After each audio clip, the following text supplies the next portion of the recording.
Good morning, everybody, from the Tabor Thompson Memorial Chapel in beautiful Lake Pleasant, Massachusetts. Friends, the topic of this morning's sermon is on suffering and human divinity. So put your safety belts on. You might find it a bit rough. We read from the book of Ecclesiastes, chapter 4, verses 1 through 6. So I considered all the oppressions that are done under the sun. I beheld the tears of the oppressed. I beheld the oppressors. They had the power. I praised the dead which are already dead, more than the living that are still alive. Yea, better is he who is dead than both they who have yet to be born or are still living. For he who is yet to be born hath not seen the evil work that is done under the sun. Those profound words are attributed to Solomon the Great, son of King David.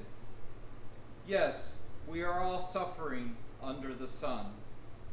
The national and global suffering that is continually placed before our faces, the pollution in our environments, those sneaky but blatant chemtrails where toxic wastes are released into our skies, leaving white streaks that linger for hours.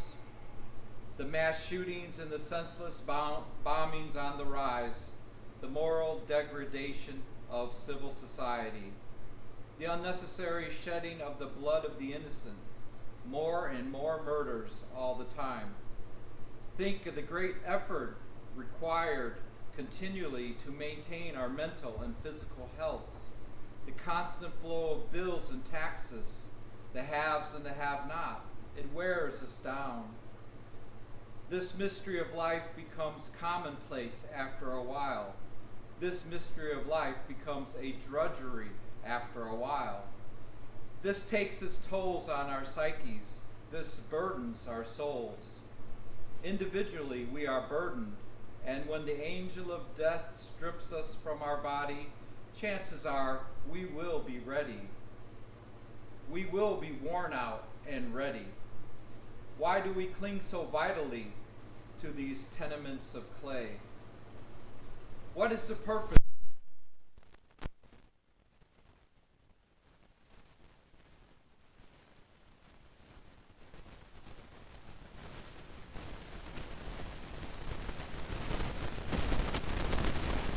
Anguish.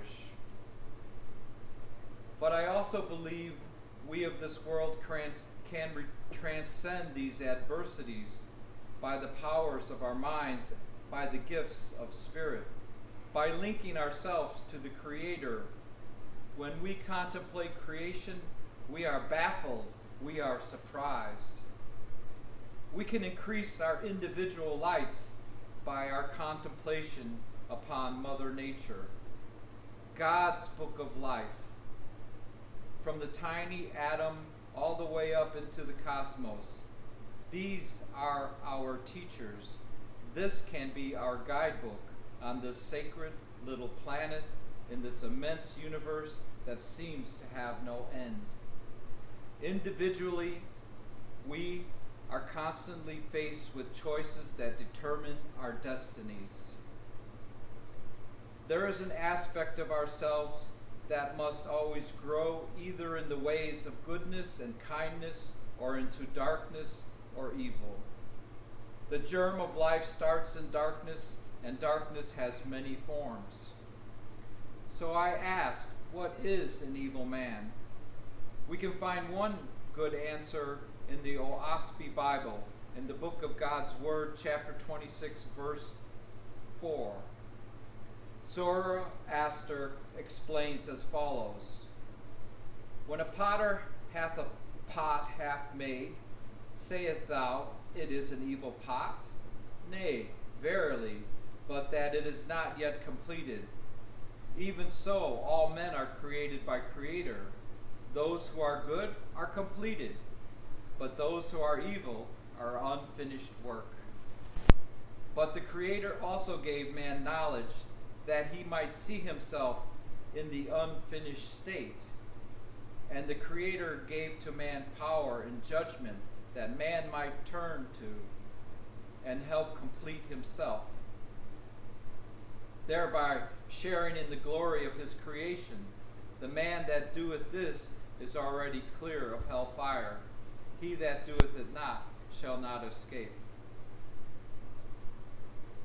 We find in the same book of Ohosiphi, chapter 18, verse 26, Zoroaster speaking with the king, and he says, I declare to thee, O king, the air is filled with the spirits of the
to do good, and nature will respond. We can only compensate nature for all her care by caring for all her creatures. If you wish to reform a man, do not tell him he is a sinner. Show him who and what he is, and he will reform himself. Is not a man a miracle to himself? Is not creation a miracle? Your world is filled with beauty if you would only study it. Study the clouds some rainy day and you will see many interesting things.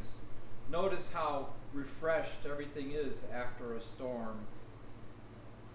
It is just so with your life. After the fierce storms of adversity have passed over you, your spirit will be refreshed and made stronger for the next trial. Take the keys nature offers you, unlock and help yourself to her bountiful storehouse.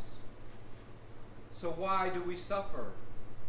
You do not realize if you have not suffered, you could not enjoy happiness. If you had not tasted bitterness, you could not appreciate sweetness. If you knew only one color, you would know no color. In a happy world, there must be sorrow and pain. Evil is indispensable to a moral world. Your happiness is the result of your sorrow. Spirits who have suffered greatly while upon the earth or in the spirit world are always found to be ready, willing workers. Their troubles have purified them and placed them in a position where they are able to feel for others. The laws of the universe are wise and helpful as long as you keep in harmony with them. Do you understand what true happiness is? It consists of making others happy. Society is such that it makes a man selfish. You can learn the secret of living, which is to share life, and the secret of lightening your load, which is to bear the burden of others. Live for the life of all, and you will find life worth living. I would like now to close with a poem given to me by Al Jarko, a very dear friend who now is in spirit. A spiritual inspiration to many of us at Camp Chesterfield. Maybe it will help us transcend our suffering by linking each of us with our Creator. It goes like this. O God, we are one forever by the glory of birth. The celestial powers proclaim it to the other parts of the earth. I think of this birthright immortal, and my being expands like a rose. There is an odious cloud of incense around and above me flows. I hear the glorious sound, rejoiceful. In my most inner spirit I hear, it sounds like a glorious song of angels, so loud and so clear. I feel a power uprising like an embryo God, with a glorious wall that lifts me up from the sod. That's so good. Please permit me to read it one more time. O God, we are one forever by the glory of birth. The celestial powers proclaim it to the other parts of the earth. I think of this birthright immortal, and my being expands like a rose. There is an odious cloud of incense around and above me flows. I hear the glorious sound rejoiceful. In my most inner spirit I hear, it sounds like a glorious song of angels, so loud and so clear. I feel a power uprising like an embryo God, with a glorious wall that lifts me up from the sod. Thank you very much.